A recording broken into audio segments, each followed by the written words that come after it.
Once upon a time, there was a Chinese farmer who lost a horse, ran away. And all the neighbors came around that evening and said, "That's too bad." And he said, "Maybe." The next day, the horse came back and brought 7 wild horses with it. And all the neighbors came around and said, "Why, that's great, isn't it?" And he said, "Maybe." The next day, his son was attempting to tame one of these horses and was riding it and was thrown and broke his leg. And all the neighbors came round in the evening and said, "Well, that's too bad, isn't it?" And the farmer said, "Maybe." And the next day, the conscription officers came around looking for people for the army, and they rejected his son because he had a broken leg. And all the neighbors came round that evening and said, "Isn't that wonderful?" And he said, "Maybe."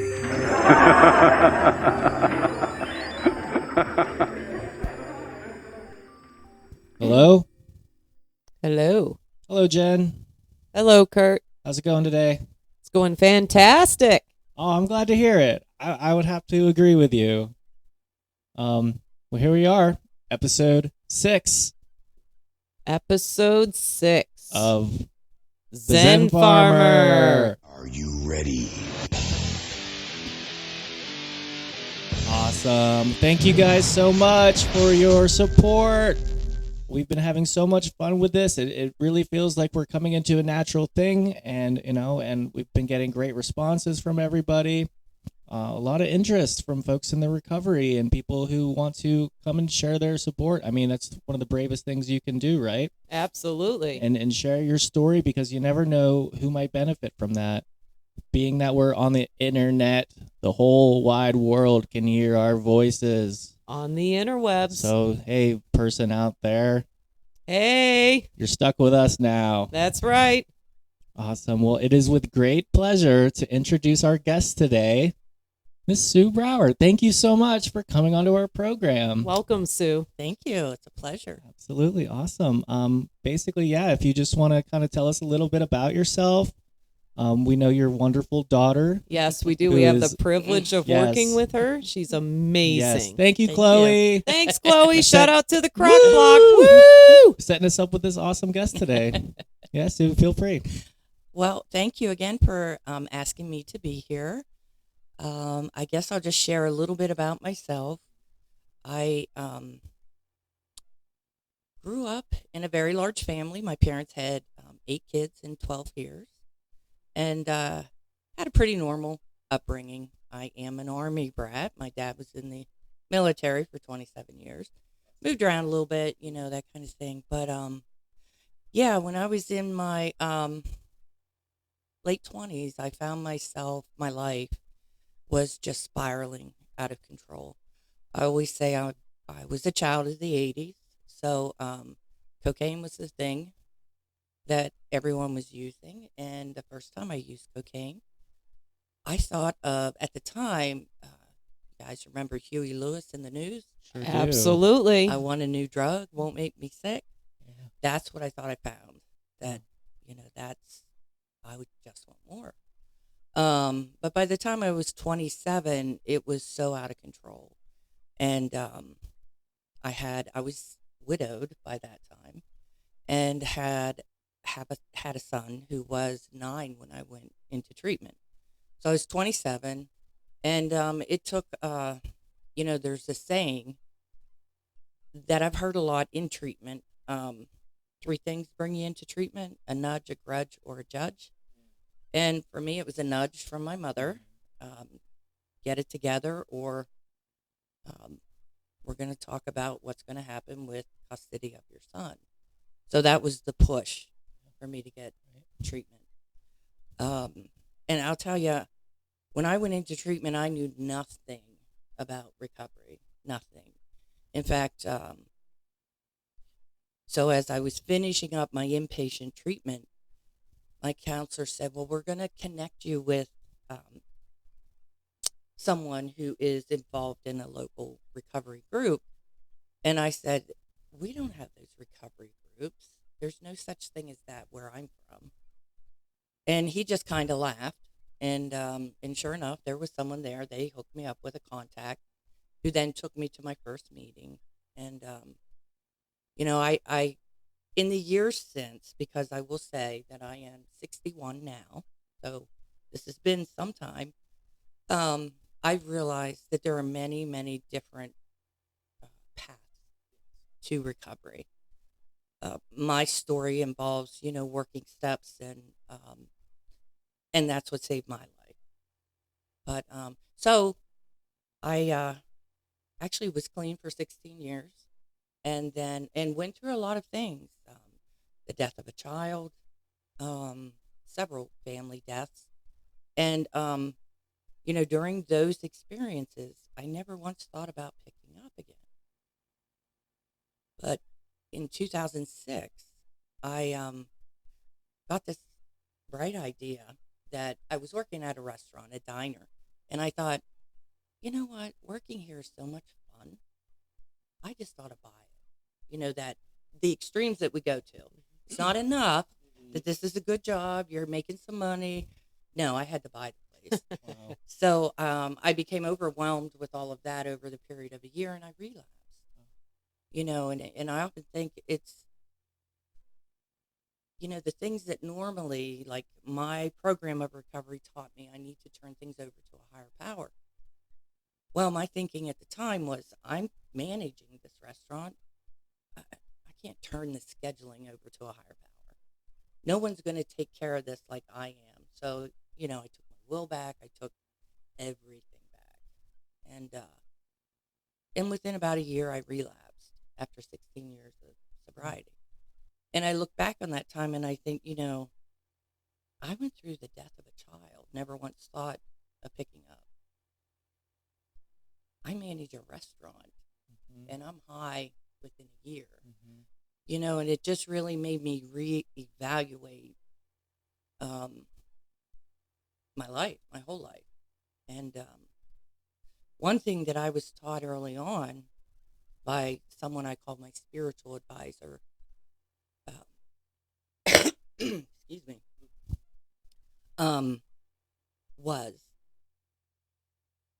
in my journey with recovery and going to meetings, he said, Sue, there are two parts of, a 12-step program.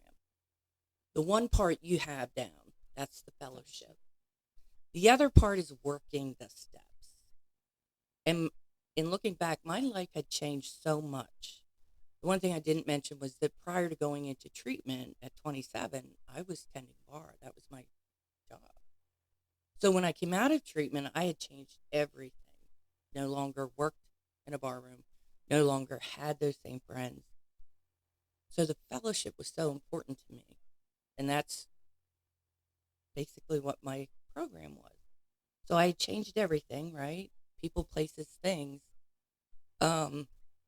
Wasn't around the culture or the lifestyle.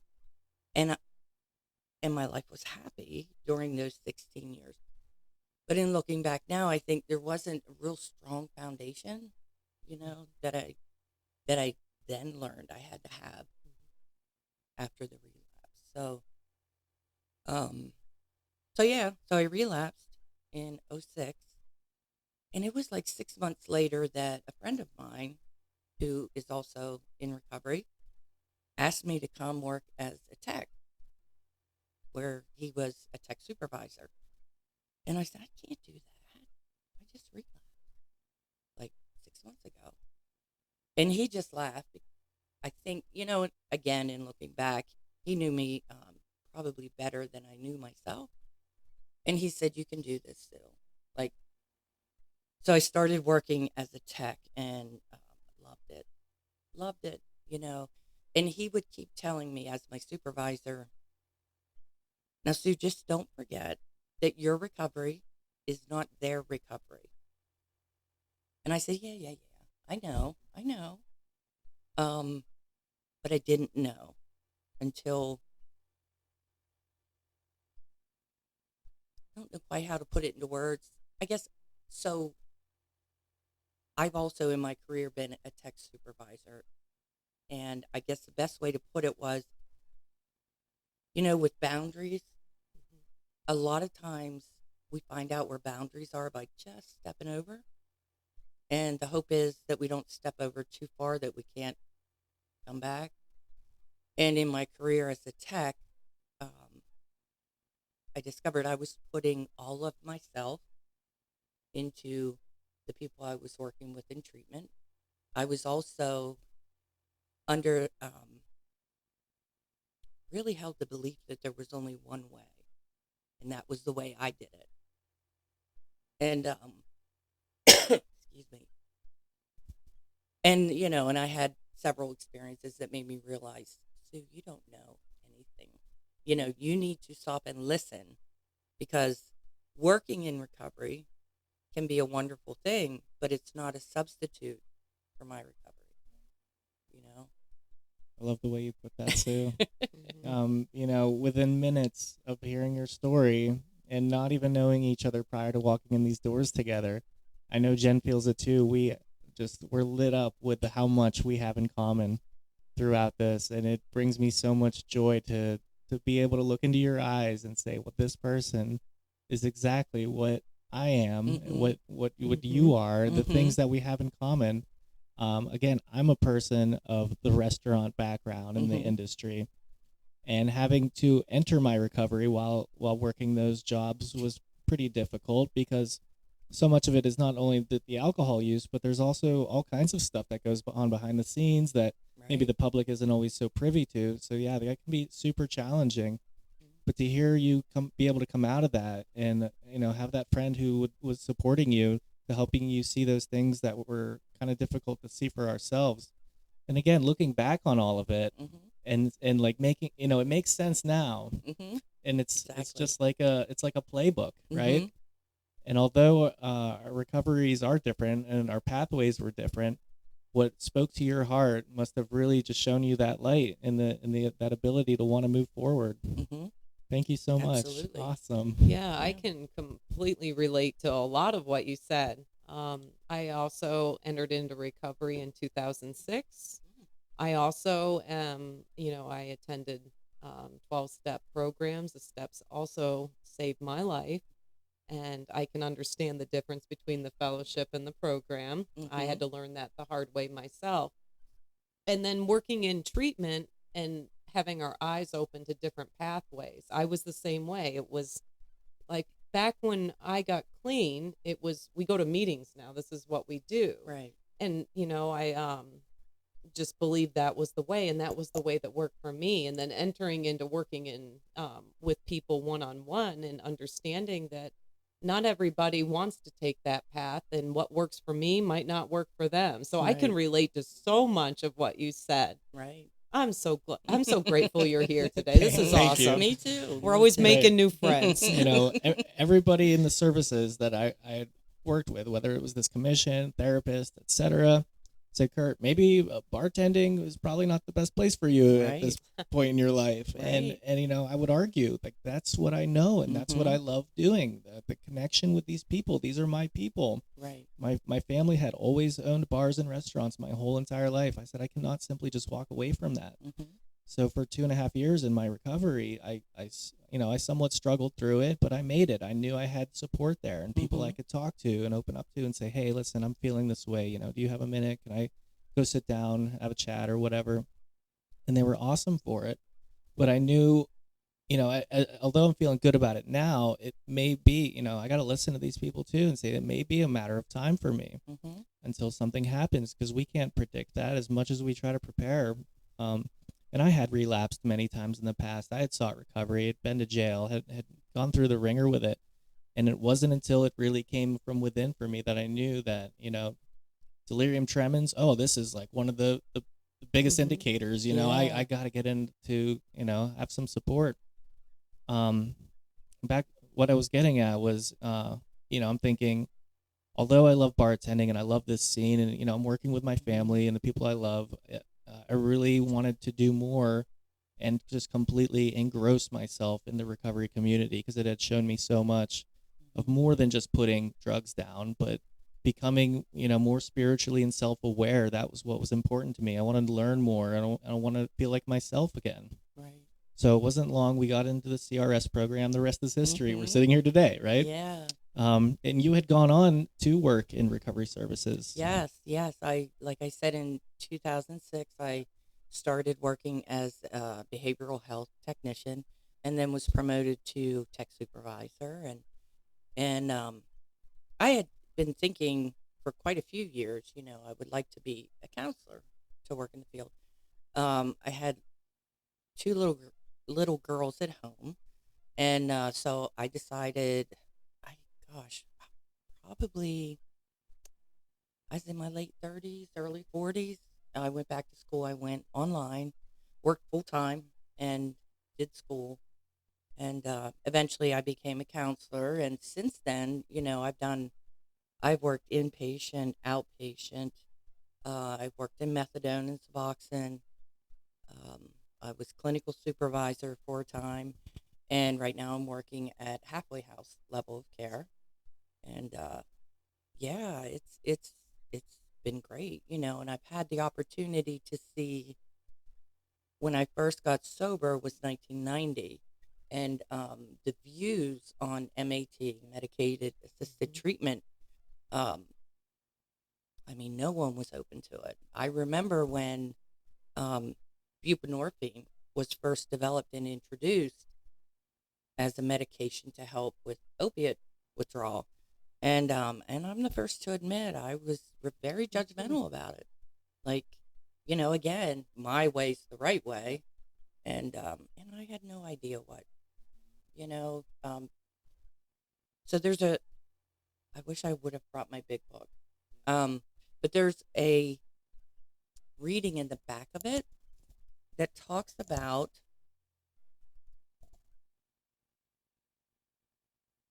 um, contempt before investigation. Very And that's nice. what I was doing. Yeah. Like, and I think that's where a lot of like racism and um, stereotyping and all of that stuff comes from, Sure. a lack of knowledge, contempt before investigation. I agree. We talk a lot about biases, Mm-hmm. even in our own community of people in recovery. Yeah, Yeah, yeah. absolutely. It's like you have people that use meth, and then you have people that use opiates, and we look down on one Mm-hmm. another, and Yes. it's always trying to. We always want to be unique Mm-hmm. and different, but we're really. I was just talking with someone today about all the different types of things that, you know, the different areas that addiction touches, such Mm-hmm. as like food. We don't even talk about that as Right. much, I mean, just so many different things. But you're right. We all have biases. I Mm-hmm. mean, some of mine are as simple as I see someone driving a van, I assume they drive slow. Yeah, right, right, I'm like, oh, That's I still have perfect. biases. Yeah. right. Yeah. Yeah, for sure. And I can relate. My path wasn't MAT either. It's been complete abstinence, and I was not very open-minded about it at all. Until I started working in this field and I saw how it changed people's lives. And I don't think we realize how close-minded we are until we get around people that think differently. That's why Right. it's so important that we Mhm. continue to meet with different people and talk openly about things, and that transparency. Right, Mm-hmm. right. Yeah, you have to keep the lines of communication open. Yeah. I think about like our political environment Sure. a few years back, and how people couldn't even talk to each other Mm-hmm. because they were so set or so close-minded Mm-hmm. on both sides, Yes. and but yeah, I mean, I've lost two nephews to the opiate Bless you. crisis, and I'm all for Suboxone, um, Vivitrol, methadone, whatever works. Um, yeah. MAT Vivitrol myself. Mm-hmm. And prior to entering my most recent recovery, had not heard a blip about it. Yeah. I wasn't open to anything at all because, and again, at that point in my life, maybe I didn't think I was an alcoholic Mhm. or, such an intense drug user. But once I had that eye-opening experience for myself, that's when it really started to become like an internal motivator. Right. I entered these services and I'm working with these case managers and all these great people. like it had changed so much in the 10 years that I had gotten services before because I was ordered to, right? Right. So when I came back into it, I'm like, this is not what I was expecting, right? And some great people who helped not only set me up with inpatient treatment, but also recommended the MAT program, and even at that point, like I had heard about, Suboxone and methadone, et cetera. Like even in my mind, I was not categorizing this as the same thing. Right. Again, due Right. to my own bias. Mm-hmm. But once I started taking it and, discovering the effects, well, like, okay, so they say it's going to help with my cravings. Mhm. That sounds like a win, Right. right? As long as I'm not thinking about it constantly, Mm-hmm. I found myself thinking about things that I wanted. And, my mind is just, if it were a pie chart, Mhm. 90% of the pie isn't the next use or the next high or whatever. I'm Right. thinking about what I want to get done around the house and preparing for Mhm. work for that day Right. and mowing my grass and eating a good meal and like Right. With all your of white these. socks on. Mhm. On my 30th birthday, I woke up and said, "Why is everyone yelling? And where did these white socks come from?" Get off my lawn. You kids. But Get. yeah, and it wasn't long after, I became a parent. Mhm. What I had wanted for so long. Love you, boys. Two beautiful 2-year-old twin boys now, Oh, and wow. they're my whole world. Mhm. And my loving wife Emily, who knew for years that was never gonna happen. Right. As bad as I wanted it, and she was right. I could believe that for myself too. Right. I constantly chose drugs and alcohol because I knew I couldn't be the parent that I wanted to be. Mhm. Vivitrol granted me that insight and that clarity to not just be totally possessed by these thoughts anymore. Right. So I stuck with that program for a number of years until, if it's not broke, why fix it? Right. And why would I want Right. to change this? And then I had that self conversation, like, well, how am I going to really know if I don't take the plunge and try to wean myself off this program? Mhm. And my doctor, my therapist, everybody, Kurt, you've got a lot going on still. Like, I want you to really consider this. Right. So, once I had finally entered my CRS certification, that's when I knew I wanted to go full bore. Mhm. Let's jump this, baby. Like, let's get into it and set myself down Yeah. from this turbulent life that I had, and now I'm happy to say, August will be 2 years from the Wow, program. Yeah, congratulations. thank you. Yeah. And I kept a little vial of the pill form in Mhm. case the cravings would come up. I didn't want to be Right. stuck without it. And I'm so happy to say this. And again, I can only speak from my experience, but it was the most gentle way for me to Mhm. go from that chaotic lifestyle Right. to having come into a place where I could finally have the whole pie now. Right. Right. And yeah. And I think, when I worked in methadone, I heard the word crutch a lot. Methadone Yes. is a crutch, and I would argue against that. And finally, I thought, you know what, I'm going to embrace this.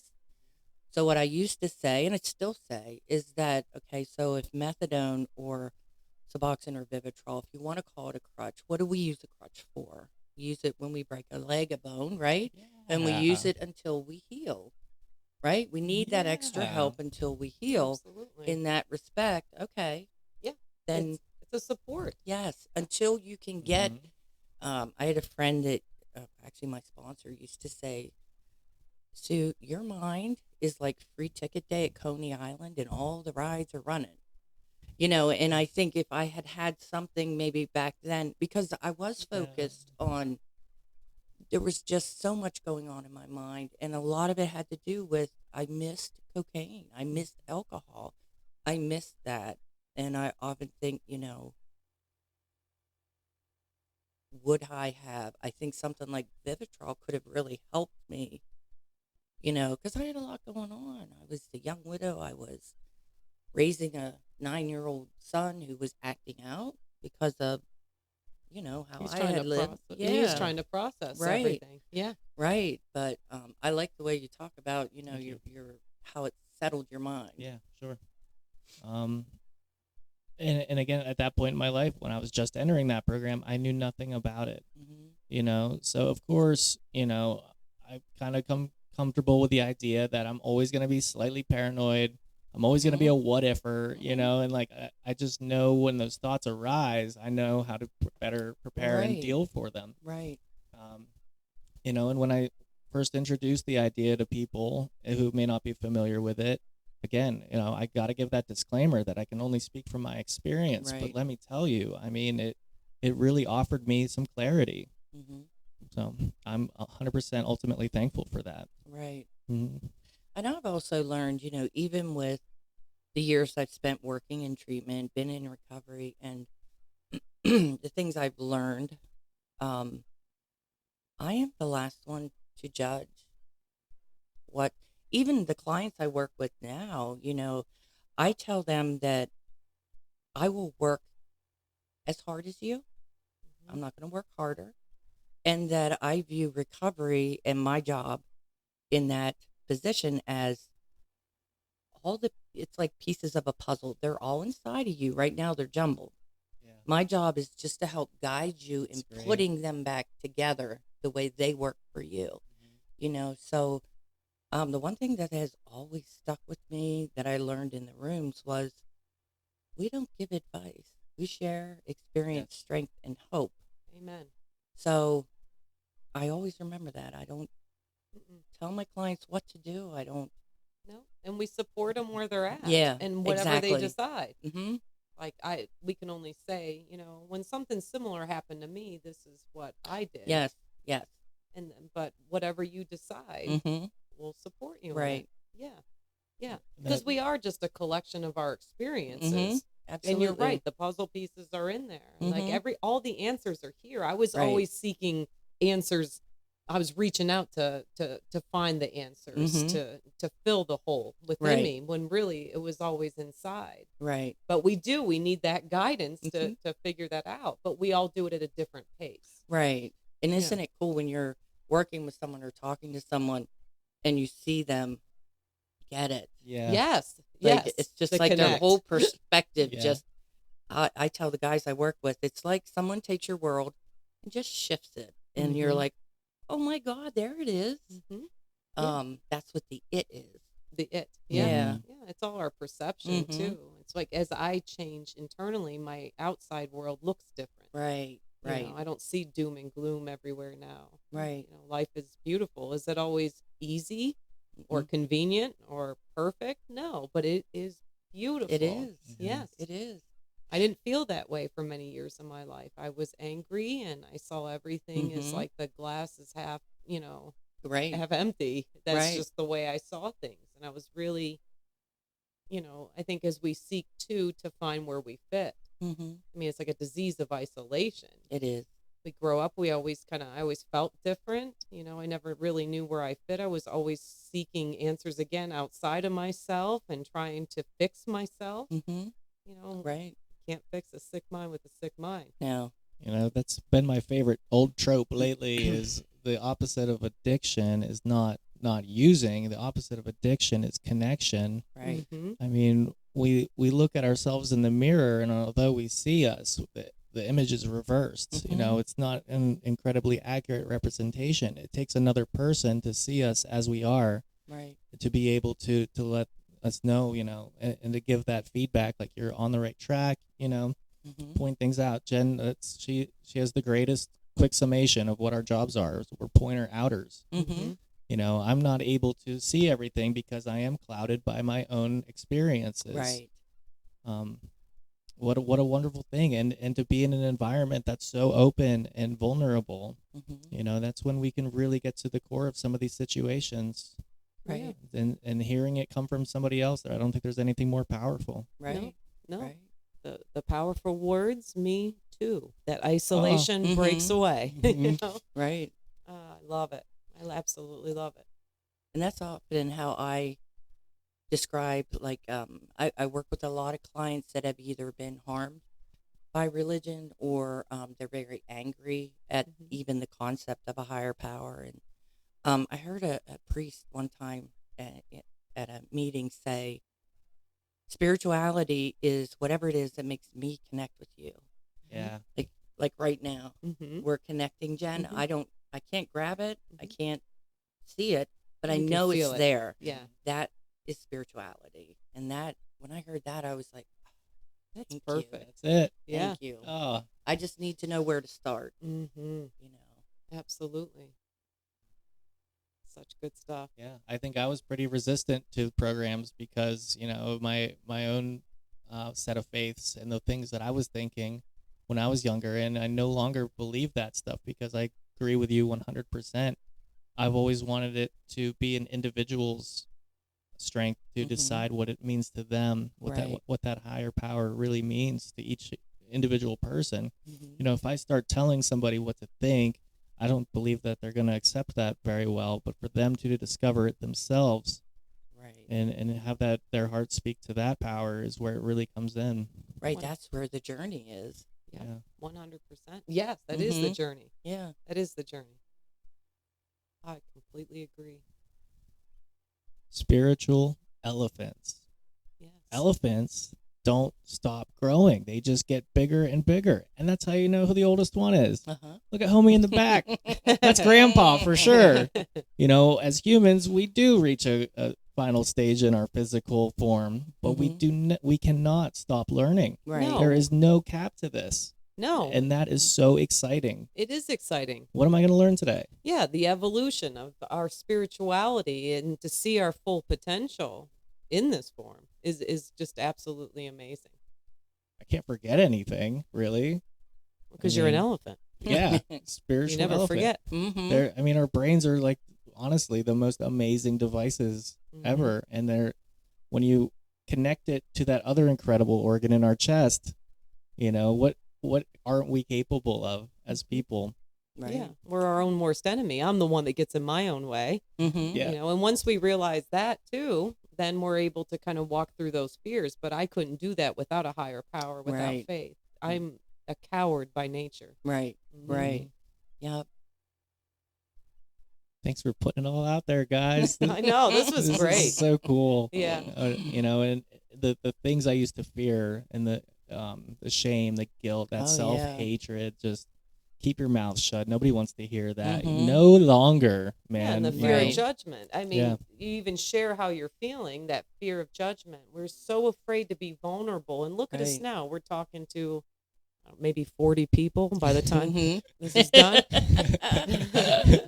But we're sharing like our most Yeah. intimate thoughts, and feelings and experiences with no shame. Right. Yeah. That is a miracle. Owning it. Owning it. Staying on Mhm. top of it. Yes. All the things that we were so afraid to talk about or Mhm. to show people that part of us. Now we Right. just put it out there, and that transparency is freedom. Mhm. Yeah. And it reminds me of something I said some time ago.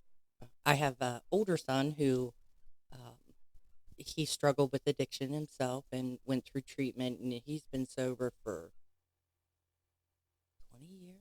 Woo Holy Shout Just out. about Ripperty! 20 years.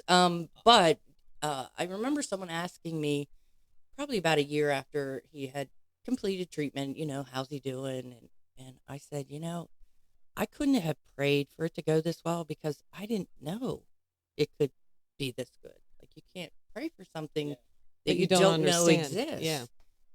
And when I have Gave bad me days, chills. I think of that, like, because we all have bad days, like we Yeah. said. But then I remember, And that's where that gratitude comes in. mm-hmm. But it is remembering where we Yeah. came from, the people that we have seen go through the same transformation. and Right. it's amazing how life we move down this path and all the people and experiences we get to have. And sometimes I think in the moment we get, upset about something and that's all we see. Mhm. And thankfully in recovery, we're taught to take that step back, Right. reevaluate, and then that gratitude comes in. Right. And it makes, because like our minds blow things way out of proportion. It's like making a mountain out of a molehill. Sure. I don't know. It's been an amazing journey for sure. Mhm. I love being a puzzle box. Yeah. You open the box, we came. Yeah. Not that puzzle box. But yeah, I mean, I will never claim to know it all at this point in my life. I've learned so much, but to have done away with those thoughts of being complacent and to Mhm. feeling comfortable. Who would want that, Mhm. right? Right. And being so far removed from, I don't even care about tomorrow or what's going to happen to me, into just looking at every day with so much joy and Mhm. embrace and accepting the seemingly negative things that happen to me as they are. Yeah, and excitement for the Yeah. future. Like, Right. wow, it's like wondering Yeah. what's coming next. Yes.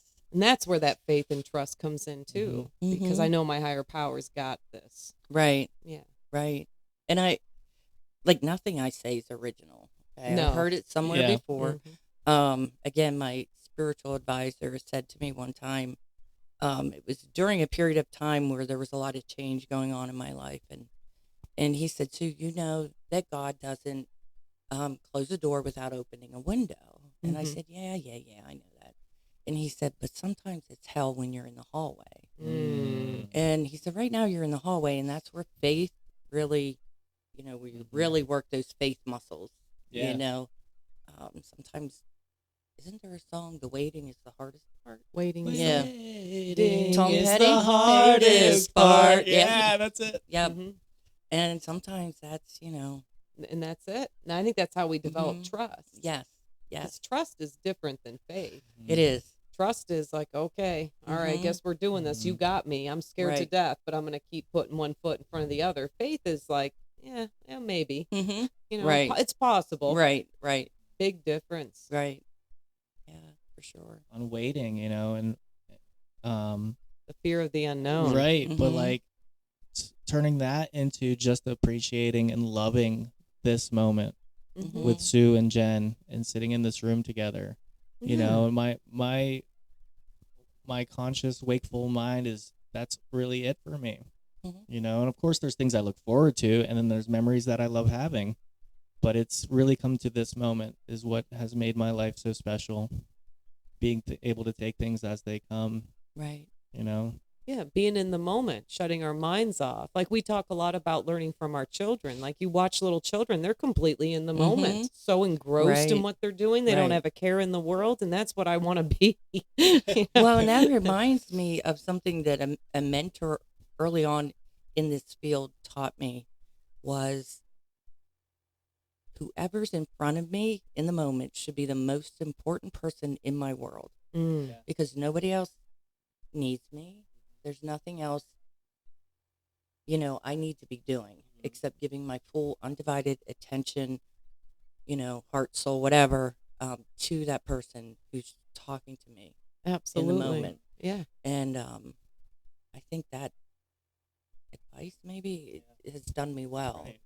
Some naysayers will suggest, like, how can you remain calm when there's so much evil and horrible things happening in the Mhm. world? And unfortunately, I recognize those things because of our programming, our wantingness to respond to the evils and the wrongdoings against our fellow man. But I can't really do anything for them other than start with those in my periphery, in my Yes. community. And that's huge. It Right. is. We don't give ourselves enough credit we for that. don't. It's a ripple effect. Mm-hmm. you Yeah. know? It's just, That's where it's at. Mm-hmm. Yeah. it starts with us. I don't know what's happening outside of this building, Right. but I know that there's two people with me right now that I care deeply for. Mm-hmm. And this moment that we've provided with each other, I will, thankfully have this for the rest of my life. Right. And that is something I'm thankful for today. Mm-hmm. Yeah, and you're present and absorbing it. Yeah. I'm not Right. thinking about I need to do A, B, and C later, and because you can be sitting in a room with someone and not be connected. The Right. mind's going. So Right. it's learning to shut that off and then get that true connectivity with other people, which is vital to Mhm. recovery. It is.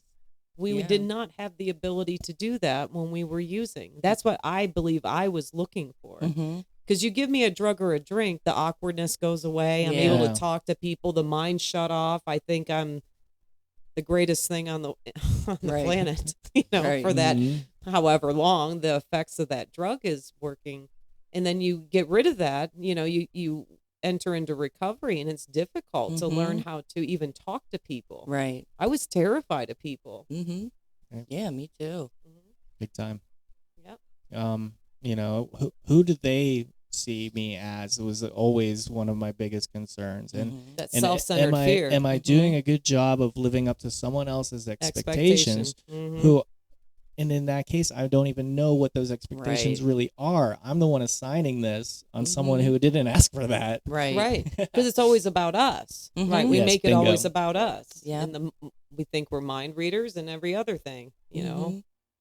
It's always about us. People don't really spend that much time thinking about us, I think. No, I don't think They're so. thinking about themselves. Right. But it is crazy how, self-absorbed we become. Yeah, and that just breeds more and more fear. Because Yeah. what if this happens? What if that? What are they thinking? What are they gonna? Oh no, I messed this up. Is someone gonna?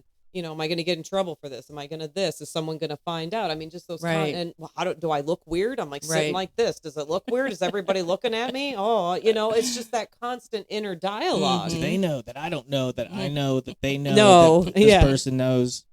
What? Yeah. What? Exactly. What? It's just this swirling. I don't even know, chaos Madness. with it. Madness. And It is madness. We learn to just And how can appreciate you- it for that. And how can you function as a person when that's constantly going on inside of you? How do we have the ability to connect to others when that's constantly going? That's the disease. And it's Right. learning to shut that down and quiet ourselves so that we're able to be present and think about other people instead of ourselves. Right. Yeah. Oh, we're such funny creatures. I love it. I wouldn't trade my life Yeah. for anybody's. No, me Yeah, either. No. and there's always that part of me that I think I chose this. Oh, I think most this was the lesson that definitely. I had to learn. And it's awesome. Like we got to live life on two completely different ends of the spectrum. Right. How many people get those life experiences? Right. Like we really are blessed. Mm-hmm. It enables us to be able to connect with all people. Right. Right. Yeah. Yeah, I love it. Kurt and I go to the jail. We were there yesterday, and just to be able to sit in there with them, and know that we were once sitting there. Not that Right. same exact jail, but we both have been in Oranges. Mm-hmm. And to be able to just talk with them and understand what they're going through and be present and have that ability to connect. If we never had those experiences, we wouldn't be able to connect Right. with them. Right. Yeah. It gives you I don't know if authenticity is the right word. Yes. But it, Sure. Cred. Yeah. Street cred. Yeah. Right. Yeah. Right. Mm-hmm. No, it's We just- wear it proudly. Mhm. We do. It's not anything I'm any longer ashamed of. No, Right. and we need to be able to advocate for one another Mhm. and talk about things and get real. Right. Or you're just going to end up in the same places, just like we did. Right. We always ended up in the same place. Yeah. Sue, thank you so much. We're for so You are glad so you welcome. came. today. I'm This so was glad wonderful. I came. Chloe, we love your mom. We love your mom, Chloe. We're keeping her. We're going to move her into the crock block. Yes. And I love your friends, Chloe. Yay. Yay. Got any kitties or puppies at home? I do. I have 2 cats. What are their names? Dave. Dave. the cat? Dave, I love that. Yes. And Chloe's cat that we inherited when she moved out. Mhm. Her name is Beans. And David. Yeah. David Beans. Yep. Woo. Yep. Aw. Love those 2. I know it. We love Sweet kitties, too. cats. So last night we had those wonderful thunderstorms rolling through, Mhm. and I opted to lay on my couch, opened up my window. My wife said, "Careful, we don't want Sophie to push that window screen out. She's a big cat." Yeah. And no, she'll be fine. I'll keep an eye on her. And she laid there, and until she got up and jumped off the couch and got in my lap, I'm like, "You're soaking wet." Oh, no. Even Oh, through the no. screen, but she was totally cool with it. So much for cats not liking water. I know. Yeah, she likes a little sprinkle. Yeah. Did you have any appearances from Dracula? No, I was worried about Dracula. Yes, and, I was worried about the strays and, last night, and, too. and Cheddar. Yes. Oh no, we named him Cheddar Drac. Cheddar Jack? Or, Like, well, there's Dracula is the stray black cat. uh-huh. So we named the orange one Cheddar Drac. Cheddar Drac. Yeah, like kind of like Dracula. Yeah, that's awesome. Are Yeah, they they- the local strays? As of the last week or so, Okay. they've been coming around. They like my wife's Easter decorations. Oh. Yeah. Yeah. But I think they were hidden under a shed last night or something. I hope so. I hope Yeah. so, too. This one goes out to you, Cheddar Drac and Dracula. Love you, kitties. Aw. Well, once again, everybody, thank you so much for joining us on this episode of Zen Farmer. Farmer. All right, y'all. We love you, and we'll see you soon. Yes. Awesome. Thank you so much, Sue. Thank Thanks, you. Sue. Thank you.